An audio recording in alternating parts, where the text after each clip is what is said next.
you talked about that Thursday night game against the Jags. Lots of drama came following that game, of course, with head coach Urban Meyer.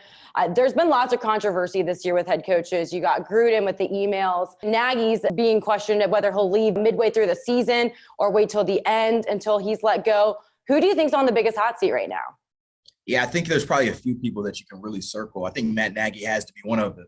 I think I was actually a little bit surprised he came back this season, coming in after having a rough couple of seasons in a row. But I think if the Bears don't make the playoffs, then Matt Nagy's probably out in Chicago.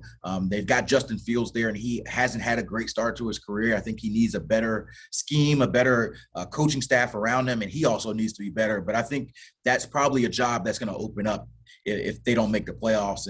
And also I'll go to one of the other former Chicago Bears coaches, Vic Fangio, is now in Denver. I think that's another job that could possibly open up. That's a Denver team that hasn't been the same since the Super Bowl with Peyton Manning. They've been trying to find their way, and they hired Vic Fangio, and it just hasn't worked out so far. The offense has still been scuttling, and they lost that ugly game against the Browns on Thursday night when the Browns are playing Case Keenum, their backup quarterback. They have everybody down and injured. They have a guy in Dearness Johnson who was, fishing a year and a half ago who runs for 150 yards on them. So I think that Broncos team is another team, if they miss the playoffs, that their head coach is probably out. And there's always a surprise every year. I would be interested to see what happens with Mike Zimmer in Minnesota if they don't make the playoffs. He's been there for forever. They've been kind of teetering on mediocrity. At some point, you've got to make that next step. And, if they miss the playoffs, that might be another job that I wouldn't be shocked to see come open.